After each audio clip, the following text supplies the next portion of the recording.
So now let me quickly go to the topic that I'm going to discuss. For that, probably I need to share my screen. Yes, sir.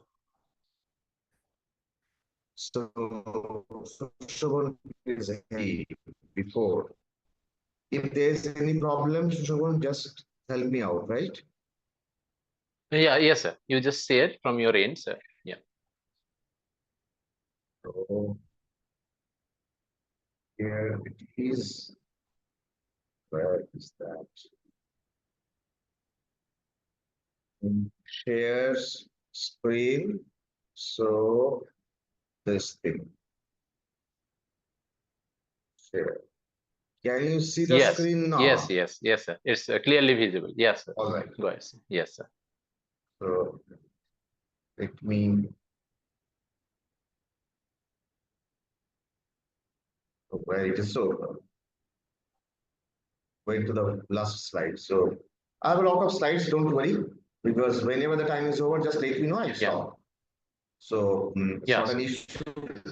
And I can see some of the students are joining probably for this lecture. So if anyone feels like asking any question at any point of time, please allow them to ask, because I'm here to clarify all the points if I have the answer.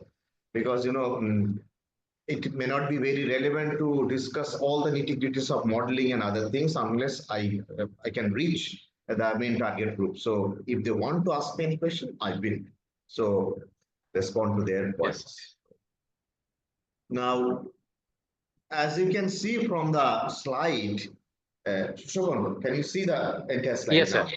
All right. So Yeah, these are your variations in slide, trade and factor mobility across time zones.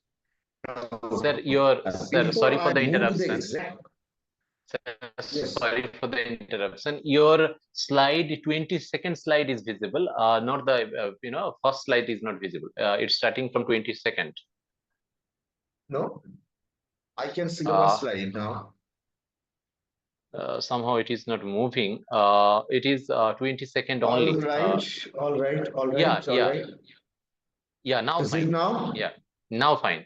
Yeah, now Okay, all right. this is Okay, yeah. okay. So I'll come to these issues because I have two segments in this lecture. One part is variations in trade, and the other part is factor mobility across time zones. This issue of time zone is very much new in the international trade literature. International trade and development is my primary area of research. So definitely I will try to be in my comfort zone. So before that, apart from Professor Mishra and Sushobana, I want to thank one gentleman who has been in the news for the last couple of months. And he is, making news all across the globe. And every morning when we open the newspaper, we get to know about something new. And he is none other than Mr. Donald Trump. So I'm thanking Mr. Donald Trump profusely because he is making the life of international trade and trade researchers very, interesting. Because I'm pretty sure that the guys who are now working on international trade theory and policy and other issues, they are going to get, very good jobs in coming years. Because he is the man who is bringing back international trade theory research in the forefront again. Because it is already there, but because of the issue that he had been talking about is that America is having trade deficit with almost most of the big countries, and it is your responsibility. It is his responsibility to make America great again, MAGA. So how to do this thing, MAGA? So need to cut down or reduce the amount of trade deficit that America is having. And one way he believes that one way to do this is to raise the tariff wall. So he went for reciprocal tariff. So he took charge on the day of 20th January in 2025, and he promised that he will do this kind of thing, and he did that. So whether that is good or bad, I'm definitely not very sure. Why I'm not sure? I'll go back to one point that Professor Mishra mentioned in his introductory remarks. So he mentioned about 1 year, that is 1930. So 1930 is the year that marks the year of Great Depression, the phase. And that was around the time of World War II. And of course, if you look at the history of this economics or the evolution of international trade theory and the transaction, there was another thing that we also had a kind of similar thing some couple of years ago. We had COVID-19 in 2019, and we had Spanish flu at that time. So for some reason, I do not know, world war, economic war, and health issues, health crisis, all these things are coming one after another. And also you are having some economic troubles. So you had COVID-19, and then you had almost like of, this slowing down of this globalization process. And then here he comes, Mr. Donald Trump, with this some abrupt economic decisions. So why I'm calling it abrupt economic decisions? I will request if the students can recall that there is a very popular law in economics which is called Corn Law. The main idea of this Corn Law that was, implemented by the British Parliament long ago. And what was the idea? The idea was that the corn was relatively much cheaper in other countries, primarily in Australia. So if the British people are allowed to import the corn from Australia, then the corn price in the Britain will definitely fall. So if the corn price falls, then the farmers would really be hurt because of lower price of the corn in the Britain itself, because the consumer can buy either at a lower cost from the international market. So that will force the domestic producers also to charge a relatively low price. So what happened after that, the domestic firms are also forced to reduce the price of the corn in the Britain. Sorry. So when there was a tariff, this corn law means, so that was the case, the farmers were forced to reduce the price of corn. So in order to protect their interest, the government imposed the tariff on the import of corn. So that was corn law. So what happened after that? The domestic consumers have to pay a certain amount of tariff if they want to buy this corn from Australia. And the domestic farmers know this. So the tariff inclusive price of corn will go up in Britain. So the domestic farmers of the Britain, they also raise the price of corn. So they were very happy because of this corn law. But what happened on the other part of the economy? If you look at this general equilibrium kind of structure, why I'm saying it is general equilibrium kind of structure? Because your economy will not only have the farmers, your economy will also have the industry and the industrialist and the manufacturing sector. Therefore, when the corn price goes up, the cost of living for the entire population of the Britain must rise. So they asked for a higher wage rate in the manufacturing sector for their own survival, because in order to cope with the higher cost of production, they have to earn more. So they, went to the producer and asked for higher money, and the producers were, the manufacturing sector producers were forced to pay higher money.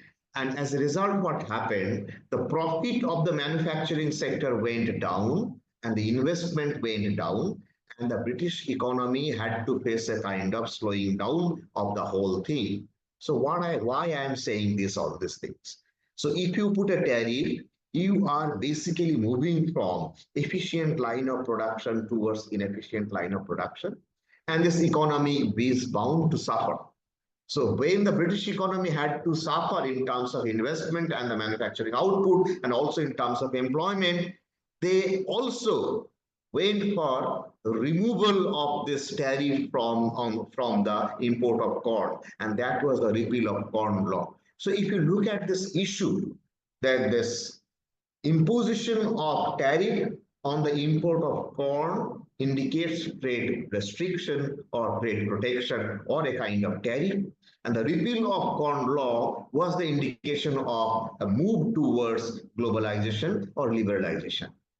So in this backdrop, we need to check what is happening now. But I am not going to look at the tariff aspect and the removal of tariff. But I will look at some other things, because the world has moved on since then. Because at that time, there was a production kind of thing where you are producing the entire good or service you want to consume. But that is not the case. I will go to that portion one by one. So just in my first slide, I'm not reading the slide, but most of the things that almost all of you know.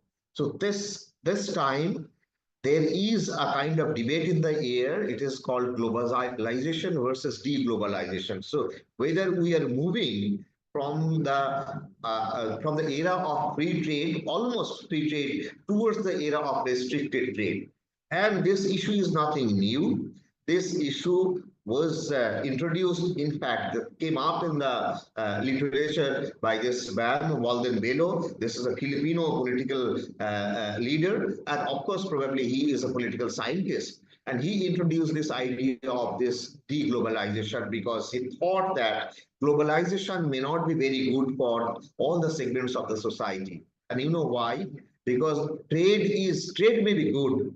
Trade means exchange of anything, exchange of goods and services, maybe exchange of ideas. The thing that I'm doing at this moment, I'm exchanging some ideas with you. And it is not that I'm going to give you some ideas. I might receive some more interesting ideas from you.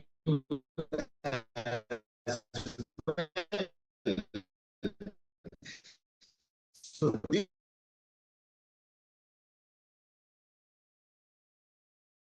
point of contention. So it may also create winners and losers. So globalization may not necessarily lead to a kind of situation where everybody is happy and they're equally happy. So it may be that if the government cannot distribute the size of the cake very equally and may invite some more problem, economic and social problem in the economy.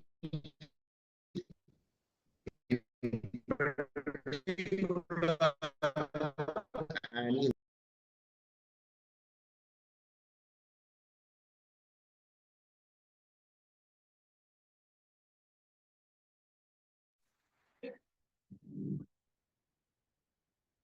so I'm disconnected. I was. In meantime, I think there was some connectivity issue, but you are connected, sir. Right now, you are connected. Hello? Yes, Yes, sir. you are connected. Your I can see screen you share has students. gone. You can reshare your screen, please. Yes, sir. You are connected now. Kindly share your screen, sir. Yeah. Was there any problem?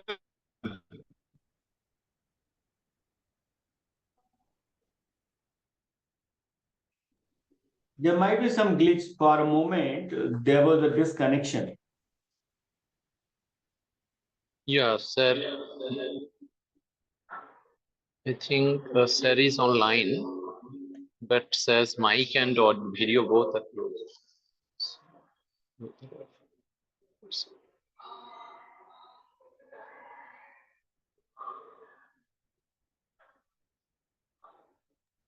So when you speak over phone to sir and see Yes, that sir. Yes. his bandwidth is very weak. His internet bandwidth is very weak. So you can just speak and see that it resumes. Yes, sir.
Disconnected, right? So it is connected now, is it? You are connected, sir. You are connected. You can All share right. your So, screen. so I Your screen share has I need to again share the screen, right? yes, sir. Yes, sir.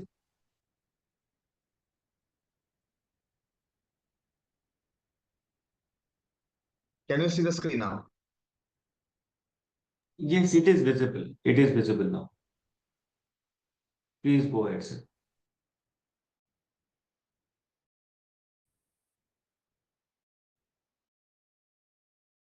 Can you see the screen? So screen is visible. You are on slide 2.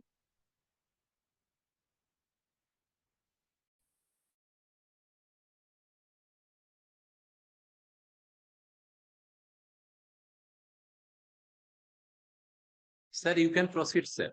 Your screen is visible and you also visible, sir. You can proceed, sir.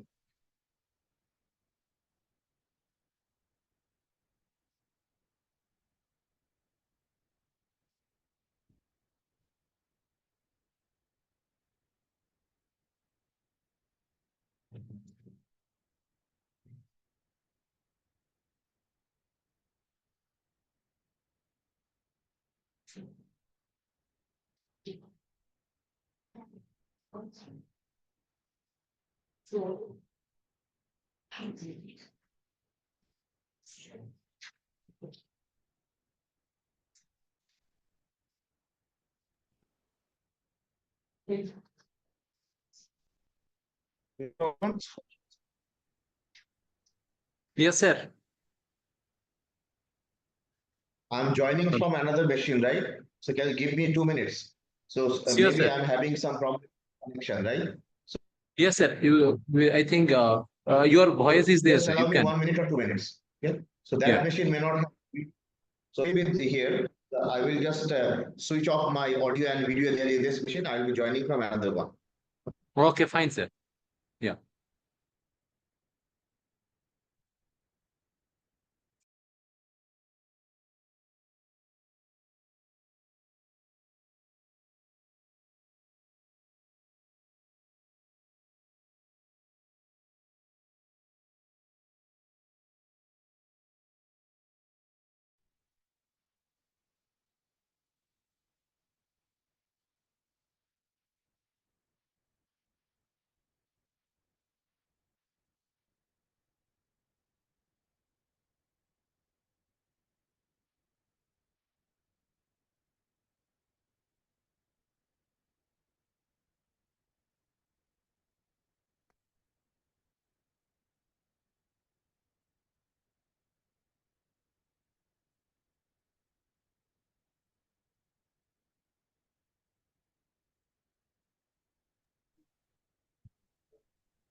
Hello.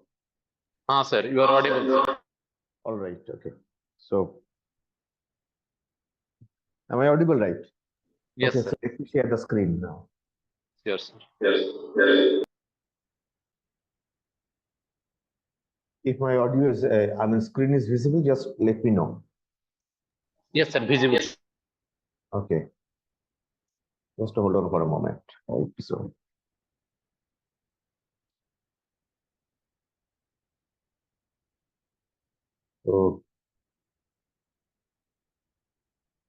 So what I was saying, so this is, the phenomenon of this forced globalization that we had to have during, this COVID-19, because in COVID-19, if you can remember, so what the policies that the government of India declared, one is, if you can remember, one is Make in India initiative, the other was Self-Reliant India, and perhaps also the other one was, this vocal for local.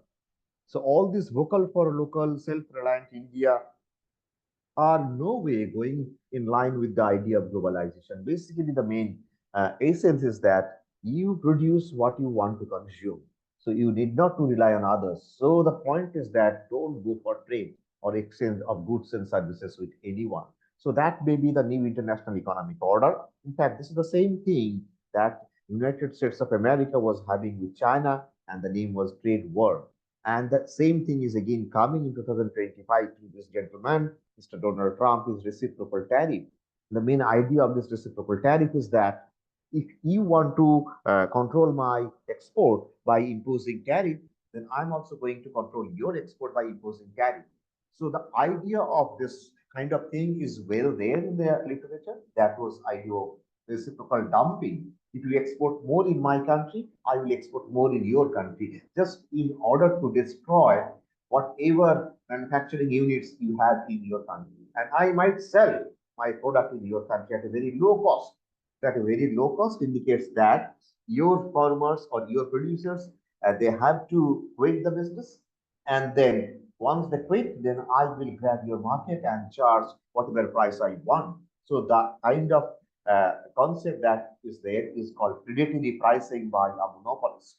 So reciprocal dumping is nothing but the application of predatory pricing policy. And this reciprocal tariff is exactly reverse of that thing.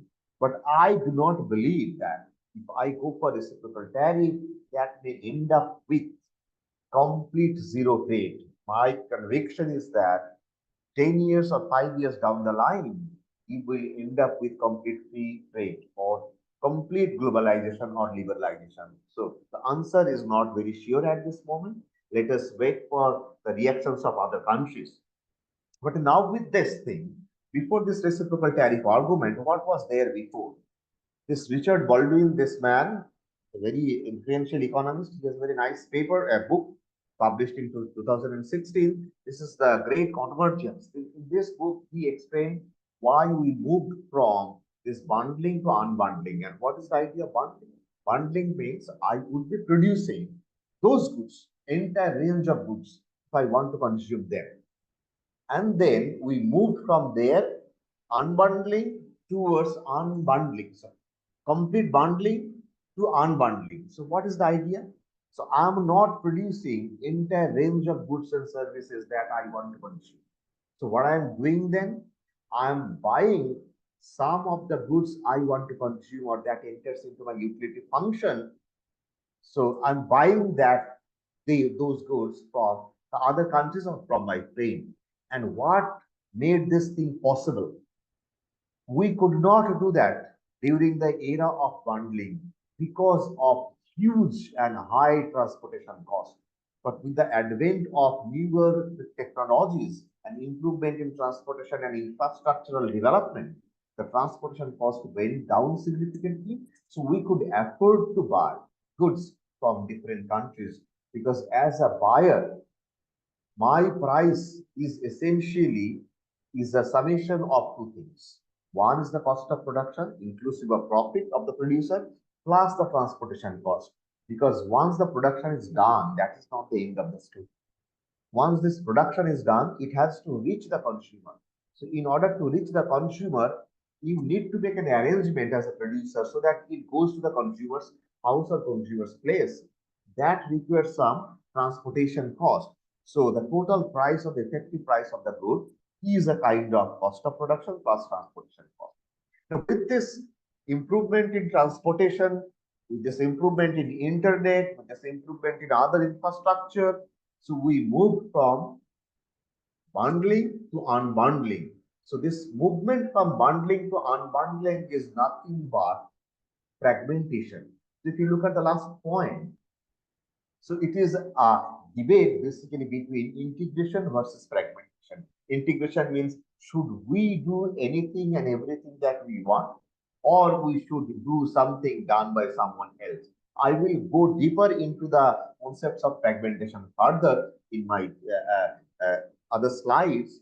But for the time being, this integration and fragmentation debate is a debate between bundling and unbundling. And it also goes with the idea of global value chain. This global value chain, it is not that you are producing different commodities.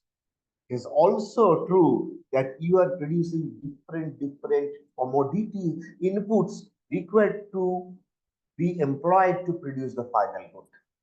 So what is the story?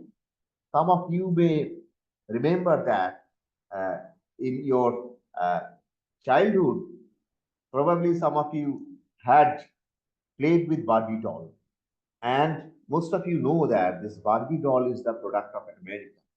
And some of you use Samsung phone, mobile phones. I'm pretty sure. And some of you may also use Apple iPhone. So the point is that though this is like made in USA, this is not the product which is entirely made in America. Then what is that? A part of Barbie doll, so hair of the Barbie doll, or the packaging of the Barbie doll. Hair of the Barbie doll is produced in Hong Kong. The rubber part is produced in Taiwan. And then once this Barbie doll is produced, it is sent to America, and America does this packaging and put a stamp, thus made in America, and then sell it. The same is the story with the iPhone. Same is the story with the Samsung phone. Often we are under the impression is that iPhone is the costliest mobile phone that we have. It is probably not true. Samsung mobile phones are the most costly. But this Apple iPhone is just catering. I mean, I should not say lower middle class, it's upper middle class. And this Samsung phone is for lower middle class and for the extreme rich. And we who are there in the upper middle class segment, the entire market is captured by iPhone. And of course, there is some brand value of this Apple. So I'm not going into that. So this is the idea of global value chain. So along this chain, some different countries are producing or adding some values here and there, and then you are producing the final good. So this global value chain also goes with the idea of globalization. So now at this point in time, we cannot think of the production of anything, be it good or service, like completely integrated. So it is essentially fragmented. So you are producing various parts of the total output. Now, very quickly, let me give you a snapshot of few things that may help mm, us to bring home the main results of the main model that I'm going to talk about. So here on the left panel, you can see the trade, the percentage of GDP.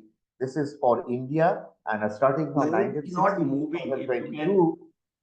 your Just slide is hold on, not mister. moving. If you can move the slide, that will be good. I can move. Yeah, slide is moving. I have shown the slide, the second one, where No, the slide is visible, but it is only first slide that I can see. So, Shobhan, can you see the other slides? Shobhan? Yes, sir. Only this screen is means the title slide First is slide is visible. there. Others Only are not title moving, slide I is think, for visible. some reason. really. Uh-huh. So again, I'm not sure what is happening now. Let me go back, and then again. Now it's it's come to third slide. Yeah. Yes, Can it you is please taking keep it in one. the slide mode, sir? I think if you do it in the slide mode, it will work, sir.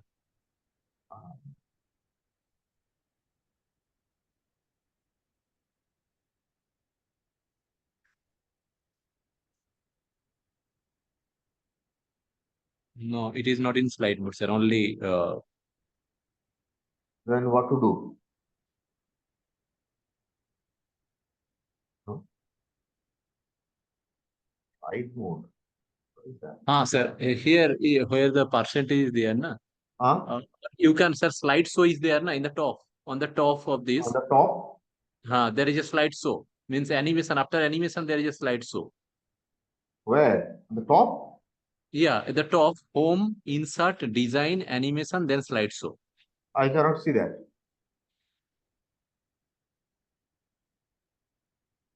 It's not there. At the bottom also, just before percentage, 86% is there. Na? Just before percentage, a symbol is there. You can click that. Cup kind of symbol. You can click that. At the bottom, right hand side.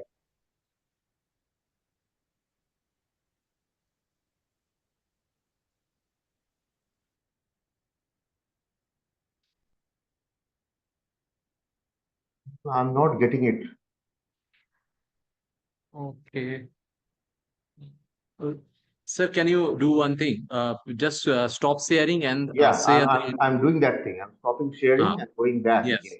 Right? yes, So sir.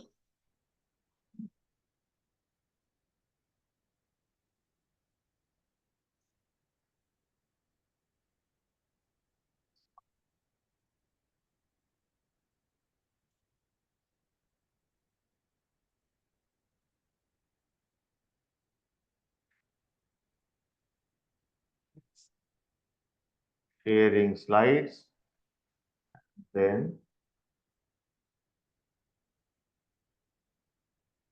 screen, right? If I share the screen, so what is happening now? Yeah, it's now your title slide is visible now. All You right. then, sir, then you can select the slide show, sir. Either, yeah, you can also tap there also. When the percentage is showing 86%, there also you can tap, sir, the cup sign.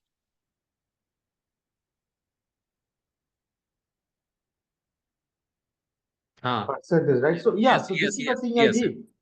But this is the thing I did. Yes, now it's fine, sir. You just then scroll down, sir. It will move, sir. It's moving, sir, now. Okay, Perfectly. so well, exactly this is the thing that I did. So I went to Yes. slide, I mean presentation mode, right? So using that slideshow mode. Okay, all right. So can you see now?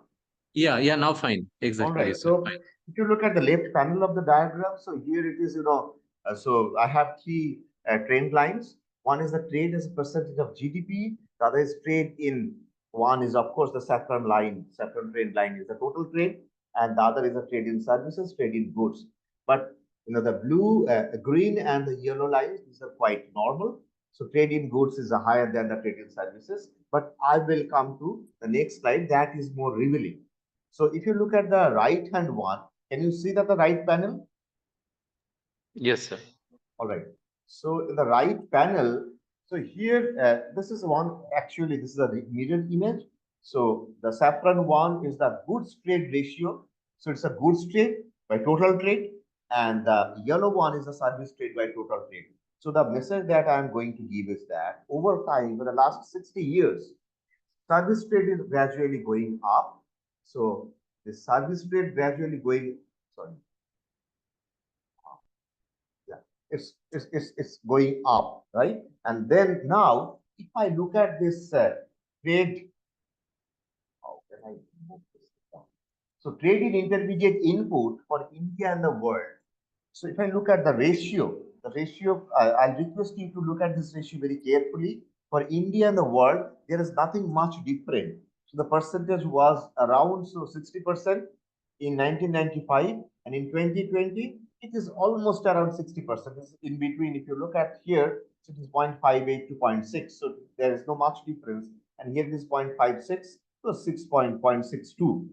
But it is, what is the ratio? This total traded intermediate product. So intermediate product means it consists of two things, goods and service, and divided by total traded intermediate product plus total traded final product. So total traded intermediates as a proportion of total trade, it is almost stable, but the composition is changing. So intermediate service, if you look at again, the portion for left panel is for India and the right panel is for the entire world. So the service, intermediate service divided by total traded intermediate products. Out of this intermediate product means out of intermediate good plus intermediate service, and in the numerator I have intermediate service only. This ratio is gradually going. So it is not only in India, it is also in the world. So the point that I'm trying to make here is that the last 30 years or so, service trade is growing all across the globe. And you all know the growth of Indian economy in the last couple of decades is actually driven by this service trade.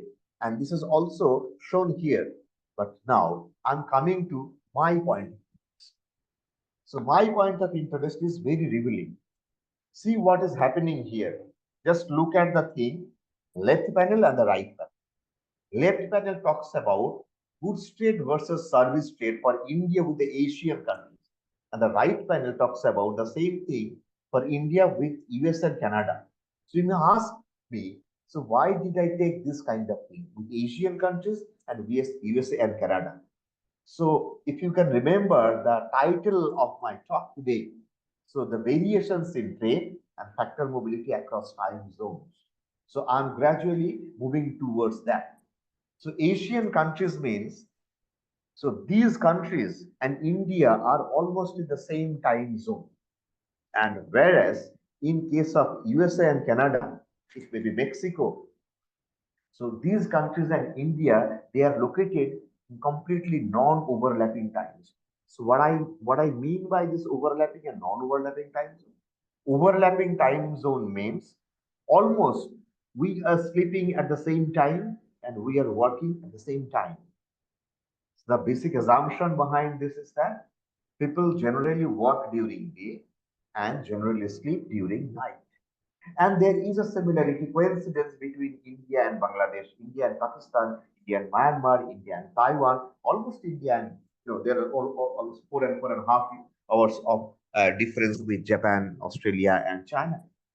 So almost same. But that is not the case with US and Canada. So US and Canada, so they are completely reverse. So when India stops working means when India goes to sleep, America starts working because America day starts. So now, given this thing in your mind, you look at these two diagrams, two figures, two panels. So almost the trade and service trade ratio, goods trade and service trade ratio, these are same, almost same from 1995 to 2020. The portion or proportion is 70% to 60%. But for US and Canada, goods trade ratio is gradually declining, whereas service trade ratio is gradually increasing. So is it something that with distant countries, we are becoming more, inclined towards service trade for the distant countries, and we are reluctant to do goods trade for the distant countries? If the, casual empirics or the statistical data shows this, can we have a kind of model or argument to argue this thing? Now, very quickly, Sushaman, how much time do I have? Because I have almost staying 40 minutes. Yeah, sir, you can take 45 minutes more, sir. Yeah, 25 minutes more, so I need to be yeah, quick, 30, right? yes, sir, yes, 30, All right. 35 So minutes I'm more. sorry that I made some, this thing that I couldn't handle the whole issue of presenting this thing in without audio and video. So I'm sorry for that.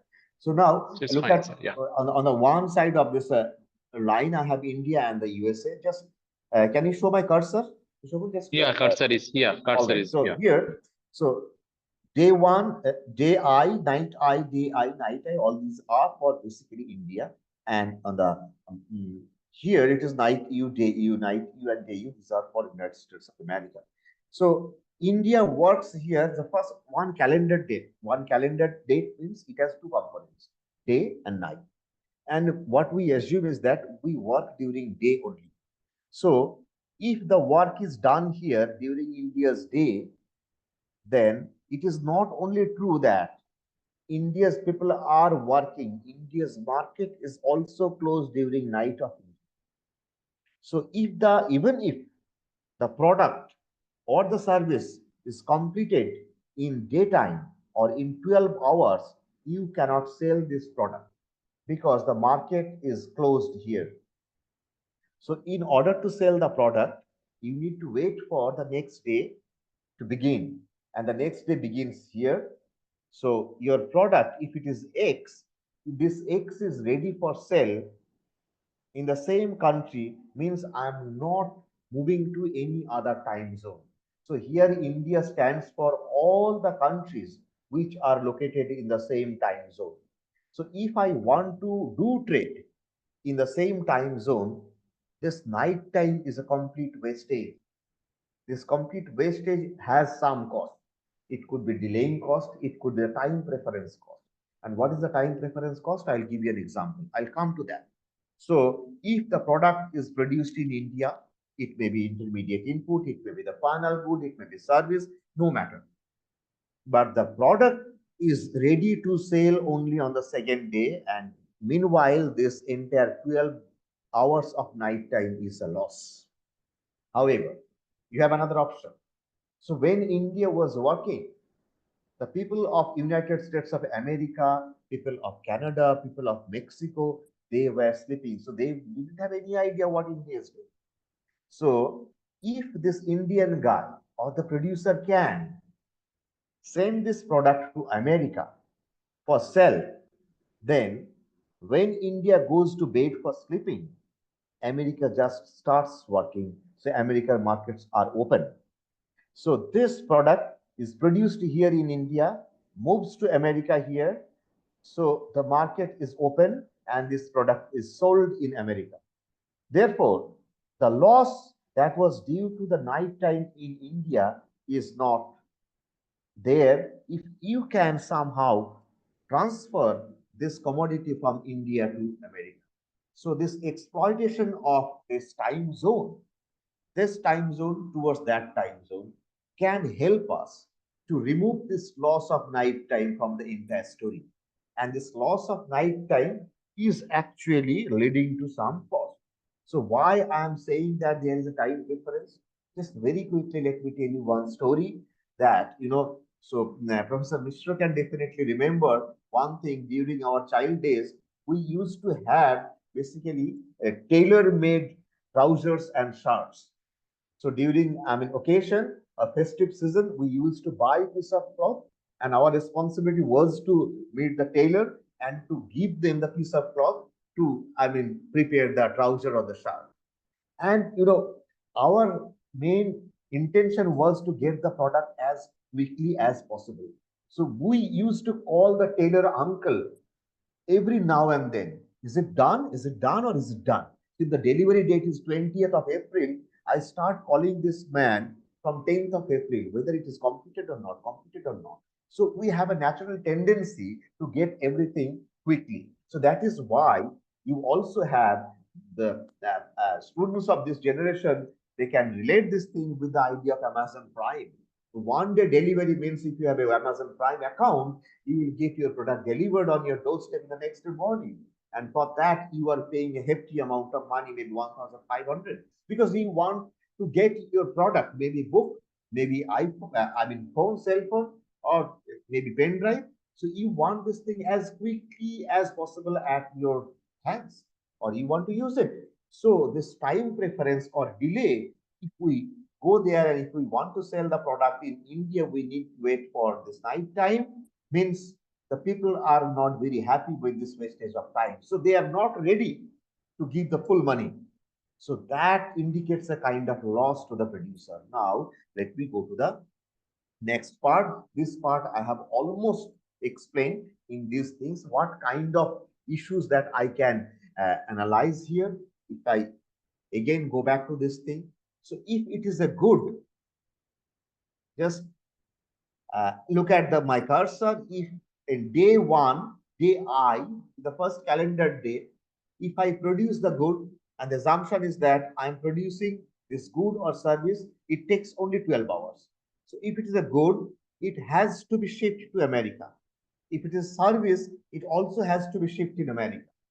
Now the question comes in, how much money I need if I want to transport a good from India to America, and how much money I need to pay if I want to transfer one service or one unit of service from India to America. Say it is medical consultancy, say it is the radiological report, say it is the pathological report, say it is the coding or writing papers. So just by the click of a mouse, I can send the letter, I can send the report to the American person or American counterpart. So for doing that thing, what is the amount of money I need? Almost zero. But in case of goods transportation, it requires huge amount of money. And not only that, it may so happen that when the good starts from India at the end of day one, it requires both transportation cost and also requires time, because this tangible good has to be shipped to maybe air, or say through ships, or say through train or whatever. So it is not only that it requires transportation cost in terms of money that is needed for paying out this transport, it is also costly in terms of the time that it requires, because it may so happen that when it reaches America, America's day is almost over. So if that happens again in America's market, the night time starts, so you cannot sell the product in America as well. So you need to wait for another night time in America. So you are losing 12 hours during the time of transportation and 12 hours during because of night time in America. So while exploiting the time zone difference between India and America, between non-overlapping time zone, you have shipped the product, which is a good, tangible good, from India to America, and in doing so, you have lost 12 more hours compared to what could have been the case if you had sold this thing in Indian market itself. So in that case, in American market, you can sell this product on the second calendar date when this day in USA starts. So the point is that transportation cost or shipment cost has something to do with the distance. More is the distance, ideally it should be a higher transportation cost. But if more is the distance, if it's non-overlapping time zone, just you can use the night time of another country and the information communication cost is very low, then with distance, your time preference is very high for service, and with distance for goods, your time preference is very low. So if the time preference is low means people are willing to pay less. If my tailor uncle says that, no, Babu, I cannot give you this trouser on 20th of April, rather you have to wait for me and I can give you the trouser only on 26th of April. So what is my reaction? I will say, uncle, please then don't ask for rupees 500 as your fee. Rather, I am going to pay you rupees 400. So when there is a delay, I am not willing to pay much for this product, right? So these are certain references. I am not going into the details of those things. If you want, I can share the slide with you. You can have a look on this thing. And the point that I was trying to make is that non-overlapping and overlapping time zones, their distance makes an interesting difference. So now I'm very quickly moving to theoretical model.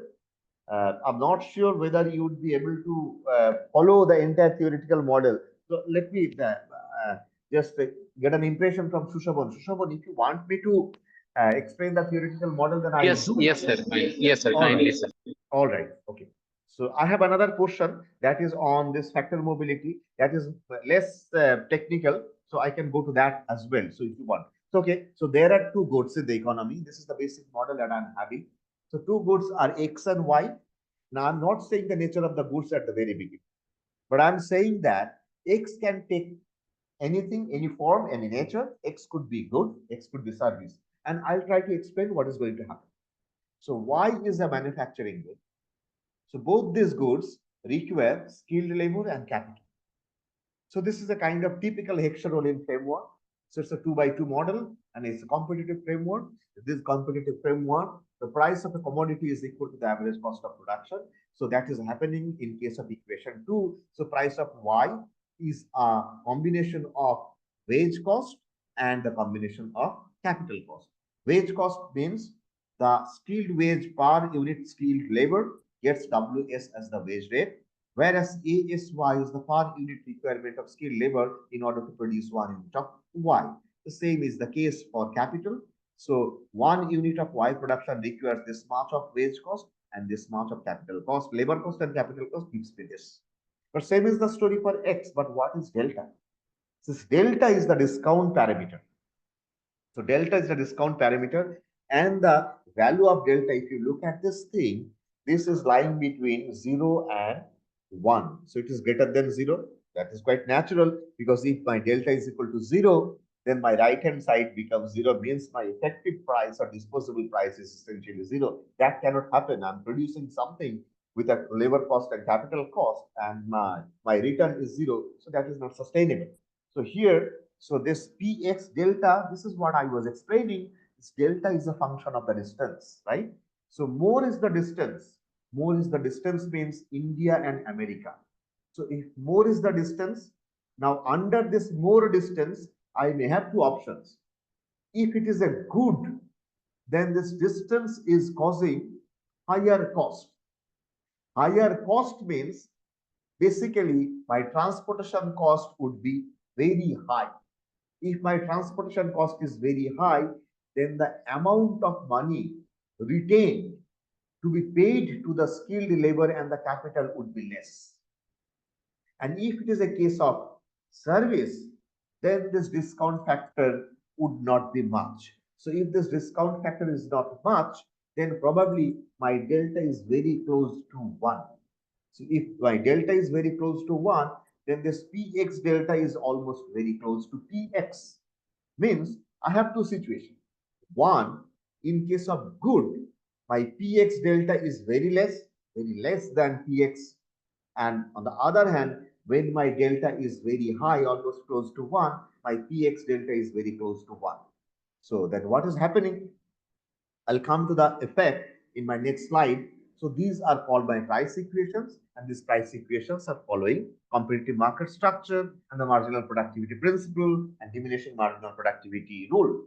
And on the right hand side, I have this endowment constraint. You can call it full employment market structure. So this is one technique that we usually use in this competitive general equilibrium framework. So here my two factors of production are completely employed. So this skilled labor is distributed between X and Y, and this is the labor employment in X, this is the labor employment in Y, this is capital employment in X and capital employment in Y. So this model, you can see from there, this is a completely decomposable framework. So here, if this country concerned is assumed as small, then Px and Py are given. So from these two things, you can easily solve for a given delta, right? So for a given delta, you can easily solve for Ws and R from 1 and 2. So my price equations are solved. And once you get to know about the Ws and R, your technological coefficients can also be determined from there. And if you substitute those values and for given endowment of skilled labor and capital, you can solve for X and Y. So this my model is solved.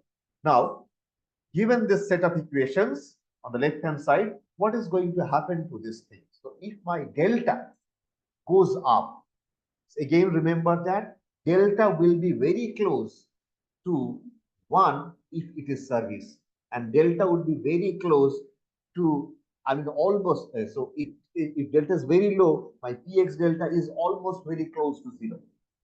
So delta may go up, delta may go down. So delta will increase if it is a case of service, and delta will decline if it is a case of good. Now, one important assumption that I did not mention, now it's time that I should talk about that. So I have two goods, X and Y. Without mentioning about anything, whether X is good or service, the assumption is that my X is skill-intensive sector. If you remember this Heckscher-Ohlin argument, Heckscher-Ohlin argument says that a labor-abundant country or skilled labor-abundant country will be exporting skilled-intensive goods. So factor intensity plays a big role here. So X is a kind of, skill-intensive good or skill-intensive service. I can call it skill-intensive activity, whereas Y is capital-intensive activity.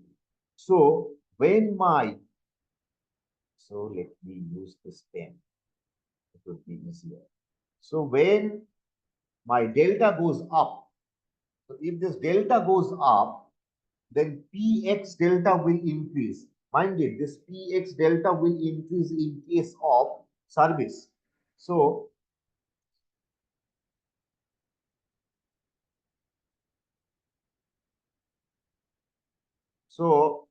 this will go up if it is service, and it will go down if it is good. So I am having asymmetric effect on the effective price of X. Now what I assumed is that this X is my skill intensive commodity. So when Px delta goes up, so the skill intensity assumption naturally gives me what?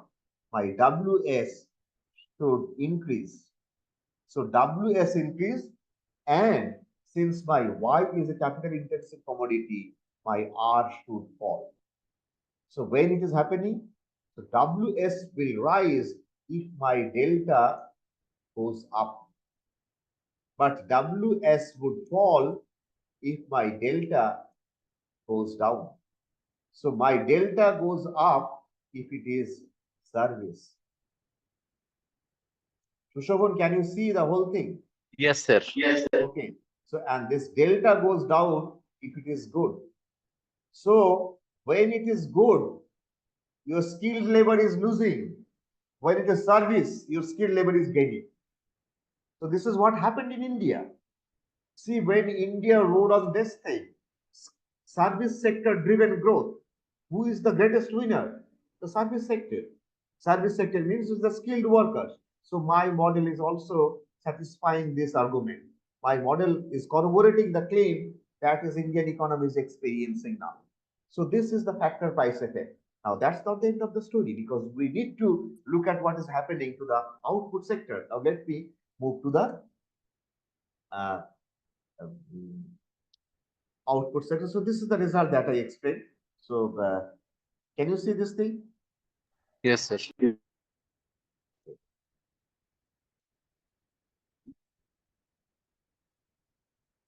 So this result I explained. Okay, so color is very bad.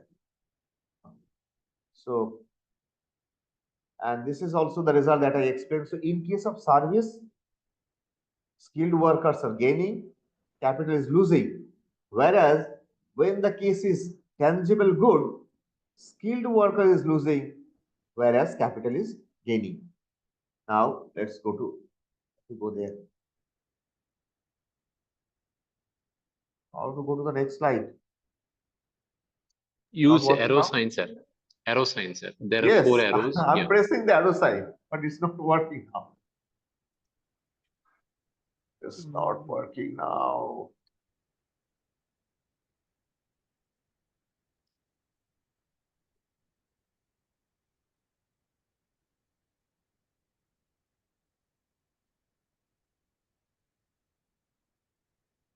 Now, okay. So now Yeah, changing. factor price. Okay, so but these things are already there on the slide. How come? So this is my proposition one. Can you read the proposition one? Yes, An sir. increase in distance causes WS to rise. This is what I explained. Now coming to the output effect, right? So this output effect is very interesting. So when you see, when this is service, my skilled workers are gaining. So if my skilled workers gain, so okay. So in case of service, my px by delta, px multiplied by delta. So this px multiplied by delta, it is increasing. So the implication that the producers are getting, the production of X is more profitable now, because the effective price, which is Px into delta, is higher. So if it is more profitable now, then they will try to produce more. But in this economy, my skilled labor and the capital, those things are fixed. So in order to expand this sector, the producer of X need to have more labor and more capital. So this labor and capital must come from Y. So the thing is that this labor, skilled labor, will come from sector Y, and this from sector Y, the moment it comes,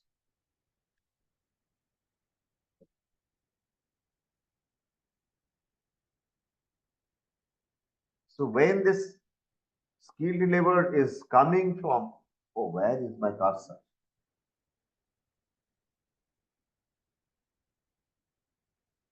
It will stop this thing, right? Yes, sir. What is this automatic? So when labor is coming from Y, then this sector, X sector, must.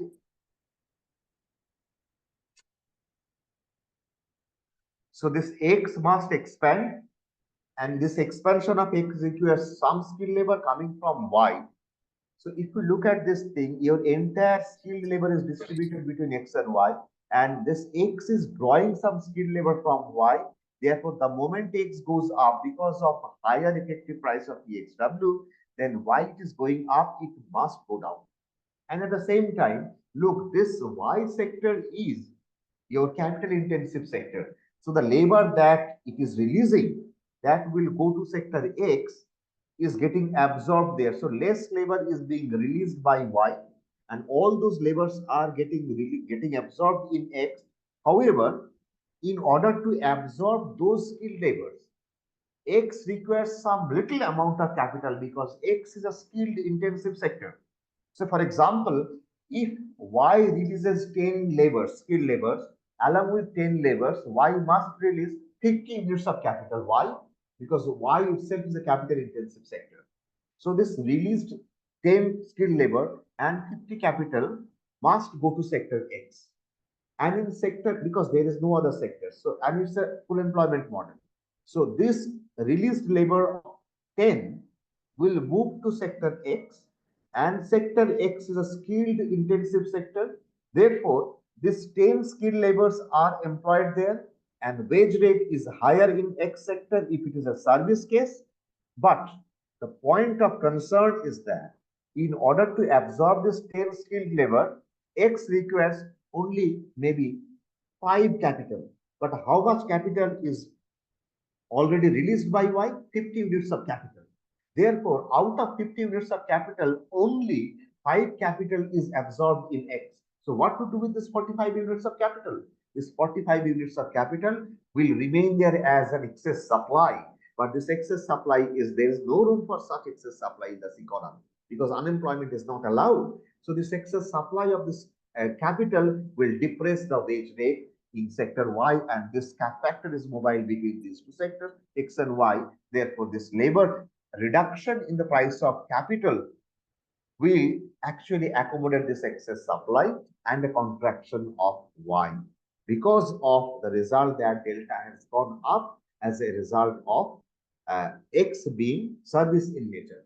In case of X being good, I'm going to get exactly opposite result. So if X is a tangible good, so the exactly reverse thing will happen because the result that I got is that, to remember, if X is a tangible good, this will go down. If this goes down, then this will fall and this R will increase and this R will also increase. So people, relatively speaking, this is becoming more non-profitable to be produced. So more non-profitable means Y production is more profitable now. So the factors has a tendency to move towards sector Y. So sector Y would expand, whereas sector X must contract. So this is the result that I got here under case 2, that when X is a tangible good, then sector Y will expand and sector X will contract. So now I am almost there. So I have an extended model, just I'm telling you what is the result there. Then you may try at home this, because the realistic Indian economy is not captured in the basic model. Then what is the realistic Indian economy? Realistic Indian economy says that I have one sector which is X. This is skill intensive sector. It may be good, it may be service. We may call it an IT enabled sector. It may call it this edutech sector. It may call it so this different coaching centers. These coaching centers are giving their coaching not only in India, all across the globe. Or it may be the case that where some very high quality officers are needed to produce something. Maybe it's a printing of waste material. So you need to use computer to choose the block printing and then produce the final product. So you may have this kind of sector in the economy. And this is another manufacturing sector. Apart from that, there could be another manufacturing sector. Then what is the difference between these two manufacturing sectors? One manufacturing sector that uses skilled labor, I mean white collar jobs. Another manufacturing sector that could be unionized, that could be government manufacturing sector. So that government manufacturing sector is using the same capital like X and Y, but it is using unskilled labor. You cannot rule out this possibility in a country like us because unskilled laborers are also huge in supply and they are employed in government sectors. But apart from that, the most crucial phenomenon of Indian economy, not only Indian economy, most of the developing economy, is the presence of the informal sector. But here I took a different route to bring home the informality in this model. What is that? The usual channel to which informality is introduced is to have a kind of trade union in this sector, and you have fixed wage rate and you have a flexible wage rate in this sector where we call it informal sector. But I did not do that. What did I do then? I used this unskilled labor in both Z and Y, Z and I, but I introduced a completely different kind of capital. So it may be the capital supplied by financial capital supplied by the local money lenders. It may be kind of land. So it may be, you may call it agriculture sector. You may call it handicraft sector. So the kind of capital that is used in X, Y, and Z, these may be financial capital, or you can use this financial capital to, you know, to buy some physical capital. But in case of informal sector, even if you use this financial capital, that is not borrowed from bank, because this financial inclusion has not taken place fully 100% in Indian economy. We may argue over it, but the reality is that it is not done yet. So taking the advantage of this thing, some local money lenders are, uh, lending money, and they are asking for exorbitantly high interest rate from the poor people.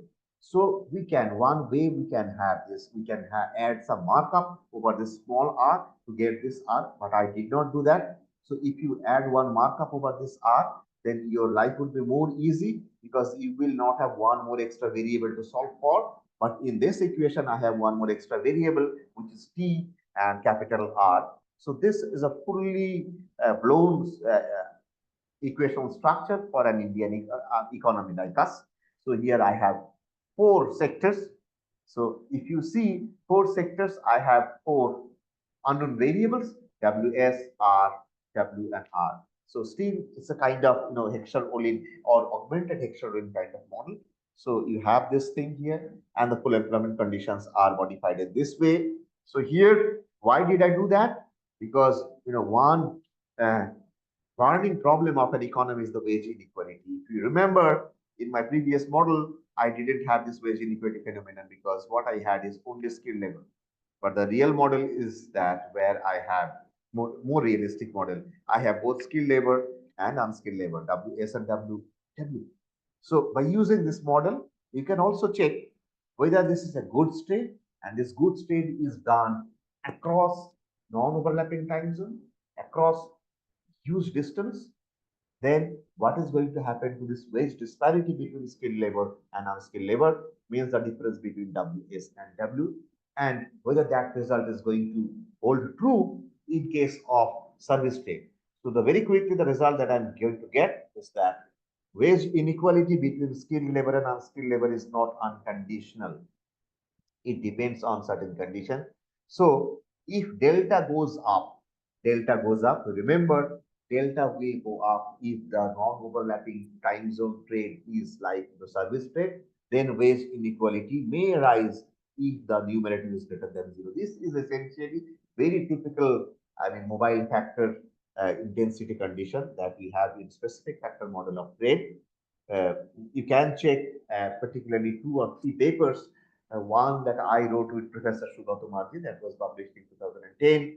And another paper is one of my colleagues here at Center, Professor Shoibal Kaur and Sugata Marji. They wrote one paper in 2005, Economics Letters, and my paper was published in International Review in Economics and Finance. And the base paper for those things in Jones 1971, 3-factor model in trade theory and history, specific factors model.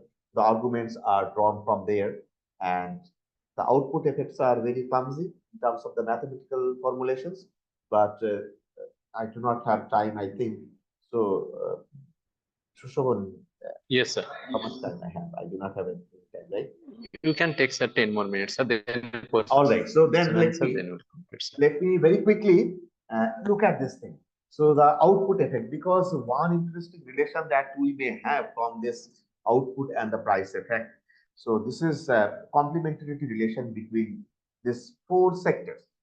So what I'm trying to say by this complementarity, just I'm going to the result and then I'll come back, right? So see, when X is service, just look at case 1. Can you see, Sushobha? Yes, sir. Okay, in case 1, when X is service, this is the argument that I had before.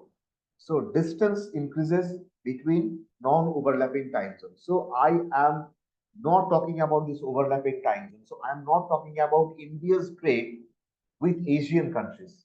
I'm talking about India's trade with US and Canada. So that's my entire focus area. But for a US and Canada, I'm focusing on 2 competing factors, 2 competing issues, service and good. So when X is service, D rises, delta rises, X rises. This is the result that I got in my basic model. When tangible good, D rises, delta falls, X falls. This is the result that I had in my basic model. Now, along with that, I have 2 more sectors. Z and I. So the point that I'm trying to make is that whatever happens to X, that would also happen to Z. Whatever happens to Y, that would also happen to I. See, the same is the story for tangible good. So X and Z are going hand in hand, and Y and I are going hand in hand. So this is called complementarity structure in production. And this complementarity structure in production is coming from hexagonal nugget. So this hexagonal nugget, what is the idea? So when this delta is rising because of distance, my WS is going up. Now, I'm coming back to this. Think of the thing that it is a service. So as a result of higher delta, my WS is increasing. So if the WS goes up here, in this sector, Y sector, nothing is happening in the effective price. So if the skilled labor gains, then the capital must lose because the price remains same. So that is why I said that as a result of trade, it may so happen that someone is gaining and someone is losing. So trade creates both winners and losers. So when WS gains because of service trade across non-overlapping time zones, capital loses, and this capital loses. If this capital loses, again, nothing is happening to the price of Z. And this is a small country. So price remains same. So when capital loses in Z, the unskilled workers in the government manufacturing sector, they get the benefit. So benefit means what? Their return must rise. So as a result of trade, when it is service, both skilled workers and unskilled workers are gaining. So this is definitely a welcome change. But who is gaining more? That is conditional that I explained. Now, when these unskilled workers are gaining, this guy is also gaining. So if this man gains, this man or this capital must lose. So if this capital loses, this is very specific factor kind of result. So in capital are cost, I am the producer. My natural tendency is to use more of this capital. More of this capital means more of T to produce 1 unit of the commodity because now it is less costly. So if that happens, my total supply of T, small t or capital T, remains same and per unit requirement has gone up because of less costly nature of this capital. So if per unit requirement goes up, then what should happen? Then using the same amount of T, now I can produce less. So if I produce less, then that means that less labor would also be used to produce I. So if less labor is used to produce I, some labor would be released from I. And this unskilled labor will also face the condition which is full employment. So this unskilled labor will immediately move to Z. So the moment it moves to Z, so this Z must expand. And same is the story because if you remember that when I was explaining the basic model, that this WS is going up. So since this WS is going up, X production must expand. So X is expanding here and Z is expanding here. And for the reverse argument, Y is contracting here and I has already contracted because of the specificity of this capital, which is T. And that is why I'm getting this complementarity nature in production of X and Z and Y and I. So the conclusion for this thing is that an increase in delta due to higher distance between trading countries in case of service trade would lead to an expansion of X and Z and contraction of Y and I, but the reverse would be the case when it is goods trade. So that was the case of financial capital mobility. I'm sorry, Professor Mishra, I could not explain this thing because paucity of time and because of my carelessness in handling this entire online presentation. So hopefully we would be discussing this issue in a seminar later on. So the basic conclusion is that we observe that the geographical distance could yield a positive impact on service trade. Just for a moment. This challenges the conventional gravity model argument that I did not mention in my lecture. The gravity model says that more is the distance, less would be the trade. But that is not happening here. More would be the distance, more is the distance, more would be the service trade, but less would be the goods trade. So gravity model works good for goods trade, but not for the service trade. And our model effectively demonstrates that the impact of aerial distance on trade outcome is asymmetric. And what I mean by asymmetric change is that uh, it affects goods trade in a negative way, it affects service trade in a positive way. And our basic results hold true even in the presence of informal sector. That was the extended model that I was explaining. And for service trade in developing economies like India, government should emphasize formulating foreign policies to foster bilateral trade relation with countries located in distant space. So my point of argument is that India should focus more on service trade with the countries which are located in the non-overlapping time zone. Whereas for goods trade, any country may think of forming trade blocks with the neighboring countries. So more goods trade will be with countries like China, Malaysia, Myanmar, Bangladesh, Pakistan, etc., and service trade for the countries which are completely at a distant place. And also we had some policy prescription how to make this labor more skilled. So that's all I have to say. Okay, thank you very much. Thank you. Yeah, thank you, sir. Thank you very much. So I think our students come with some Shushoban, I think, questions. Shushoban, it has been great to Yeah. have this session. And Yeah. Mandal sir, you very nicely run through the entire concept. I think all our students and we all have got a very fair idea to look through this issue with more objectivity and clarity. Despite the technological limitation, you did not make us feel that there is any hindrance. So that was very engaging and very enriching session. Thank you very much. We will look forward to have you in person, and I think that will be even more effective. We could look It into would be nice. more It would be deeper nice. talk. Yeah. Right, sir. Right. Thank you very much, sir. Yeah. Shushoban, over to you. Yeah.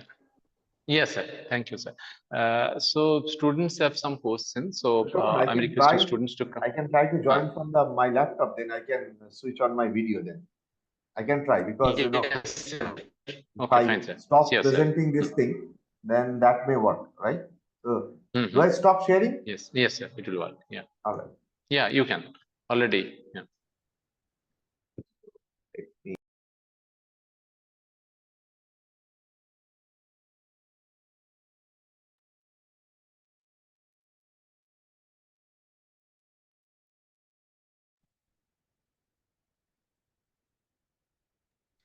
Yes.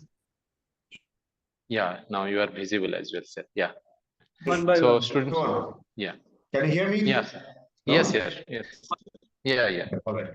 So if there is any question, ask that. Yeah, students are coming. Students kindly come one by one and ask. Kindly introduce yourself and then proceed for the question. Yeah.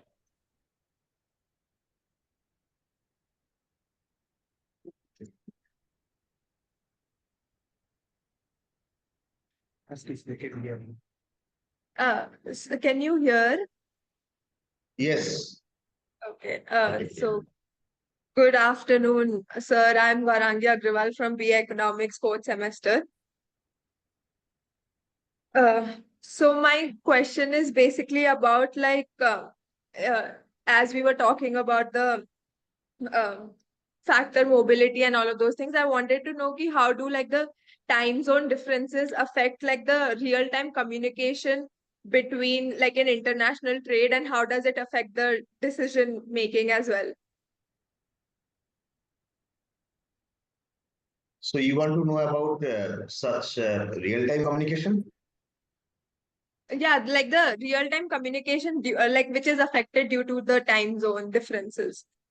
Okay, so real-time communication, say, can you hear me? Yes. Am I audible? Yeah, yes.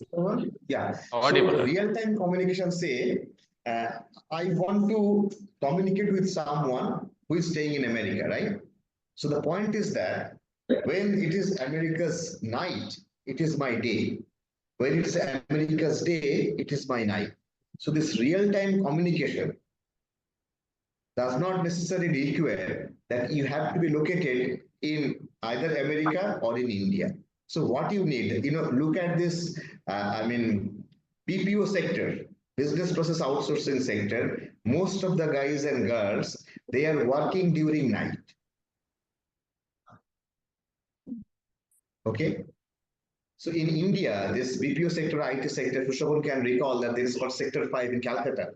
So most of the IT sectors are there, and the people are going during night and saying, son, they changed their name also. This is a very interesting and funny story. If my name is Jagannath, so I am converting my name to J.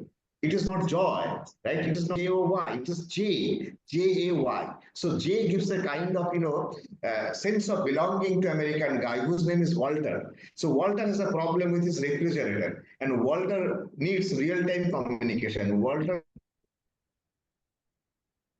needs to talk to the person who is in charge, so he needs to get it solved by someone. But if I say that, look, my name is Jagannath and I'm from India, and Walter will immediately hang up the my name to Jay, Walter feels very happy. So for this,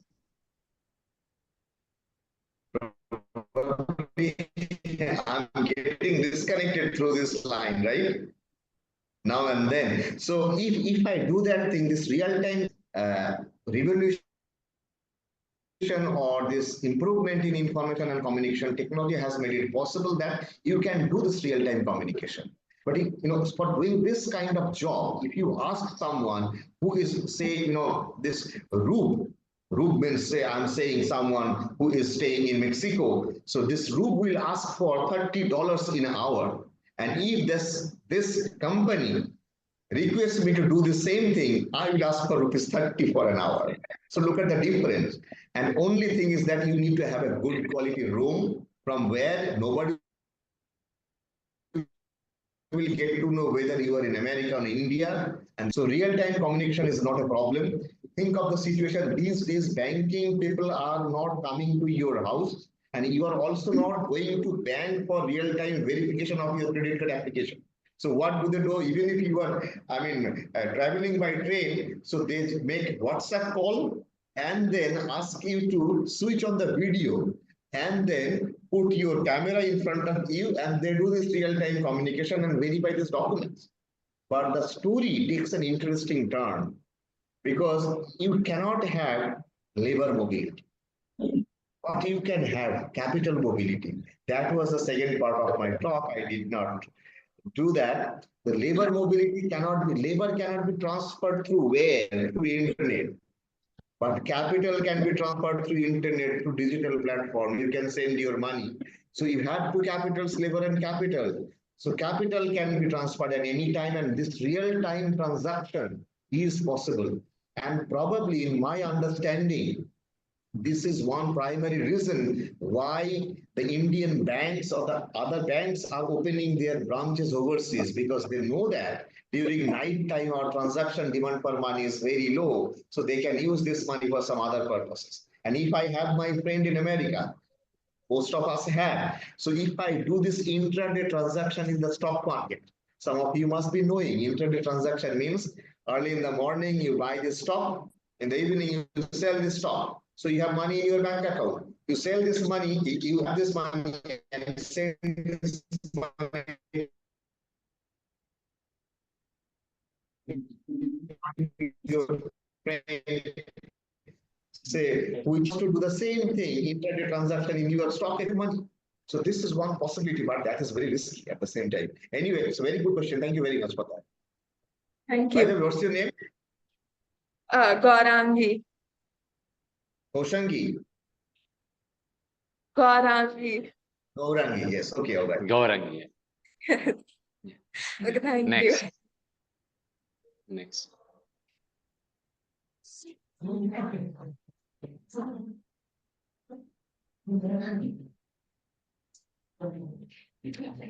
Good morning, sir. Good morning, sir. Can you hear me? Good morning, good morning. It's already good afternoon, don't worry. Sorry? It's already Good afternoon. Yeah, go ahead. Yeah, that's fine. My internet is not very stable, so keep on saying. Yeah, go ahead. Go ahead. Go Dia. ahead with your question. Yes, sir. Thank you for the very insightful session, sir. My question is from the assumptions that we discussed. So, what is the significance of the 12-hour production time, which was specifically mentioned for X that we discussed? Getting you properly. Can you just repeat the question? Connection. Can you please repeat the question? I didn't get it. Yes, sir. Sorry. I'll repeat the question. Yeah. So, what is the significance of the 12-hour production time, which was specifically mentioned for X in the assumptions that we discussed? What is the Significance of the 12-hour production time so that can we you just repeat the discussed. question because Yeah, I think. let me Sir, if you join can hear me, he is connection. trying to understand the assumption that has been taken that I'm production joining time from is another exactly account. 12 hours. I'm joining from another account. Okay. Okay, sir. Okay, sir. Yeah. Okay, sir.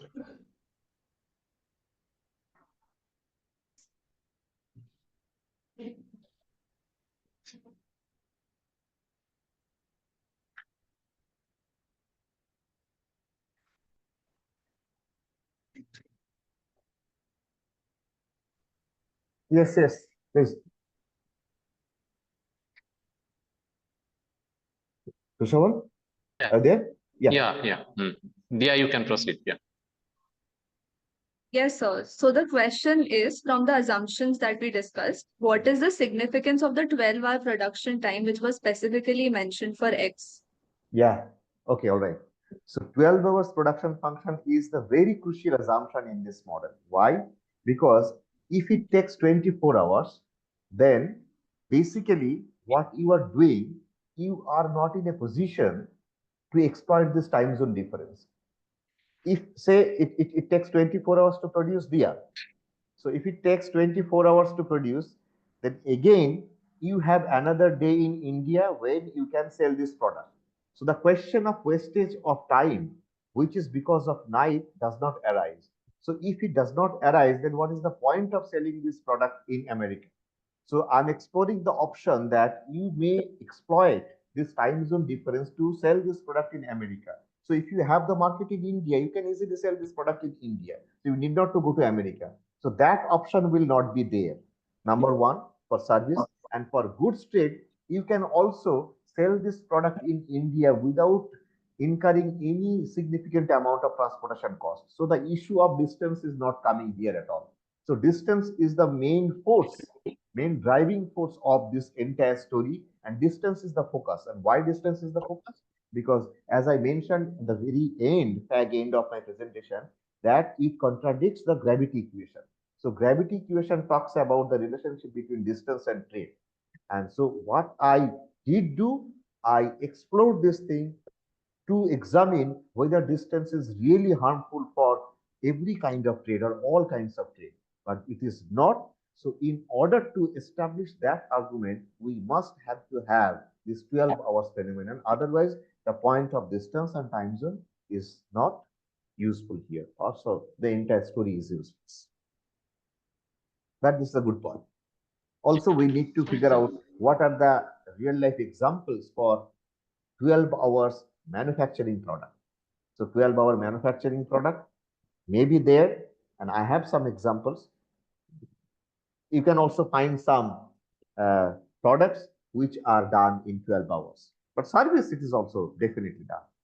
Yes, please come. So, Dia, are you happy with my answer? Yes, yes, exactly.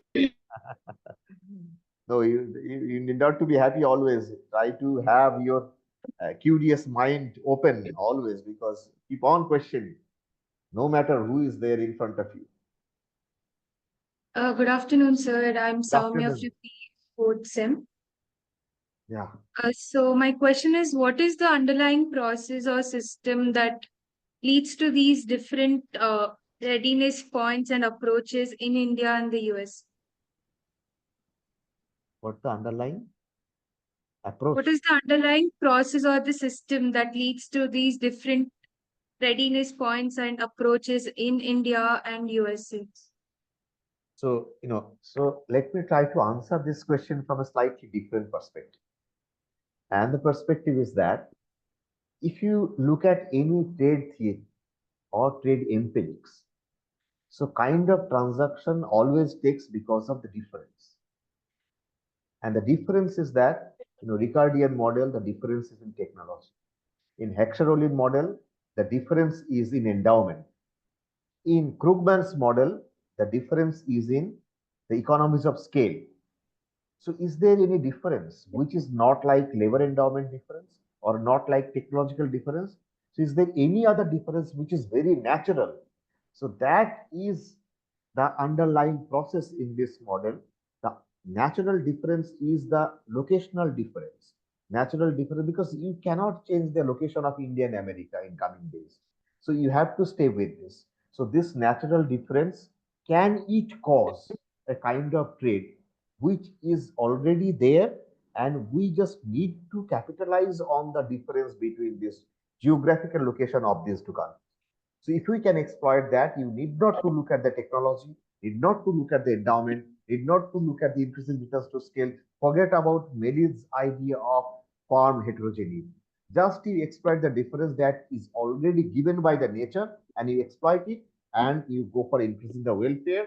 And your responsibility as a statesman or the president of any country or WTO chairperson to distribute the increased welfare, increased value of output among all the residents of the country or the. So that is my short answer to your point.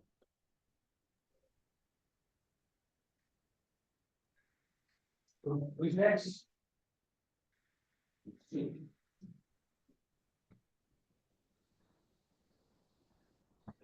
Yeah, fine. Any student is there? Otherwise, I'll ask.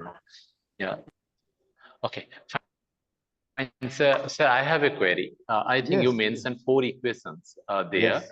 and Yes. you are solving 4 unknowns. Yeah, you are Mhm. solving 4 unknowns. So when you're solving these 4 unknowns, are you taking simultaneous equation system, or are you Yes. solving in any different methods to Simultaneous get the equation. unknowns? Simultaneous. Okay.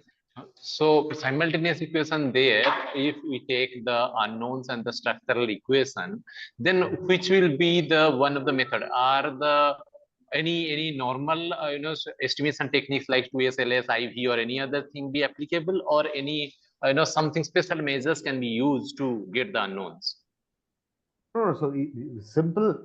Just you can go for any kind of 2SLS, or you need not to go for an IV. IV you need to use when you cannot basically identify the main driving force. Then you need to figure out which one is the main reason here. Okay. So when you are solving the simultaneous equation system, don't worry about this instrumental variable, because instrumental variable can be anything here in this model.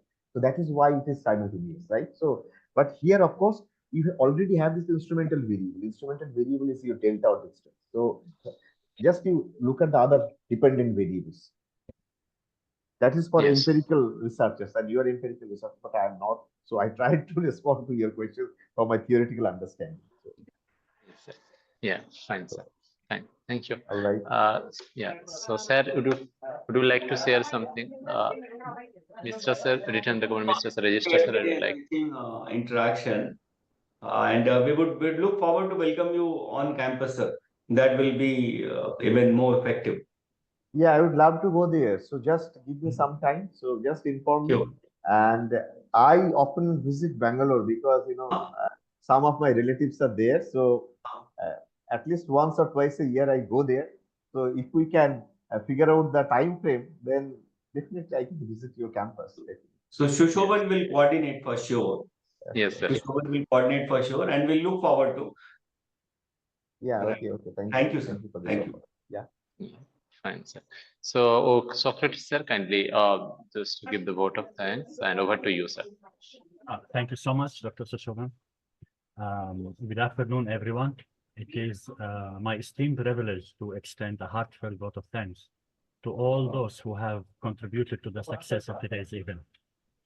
First and foremost, I would like to express our profound gratitude to Dr.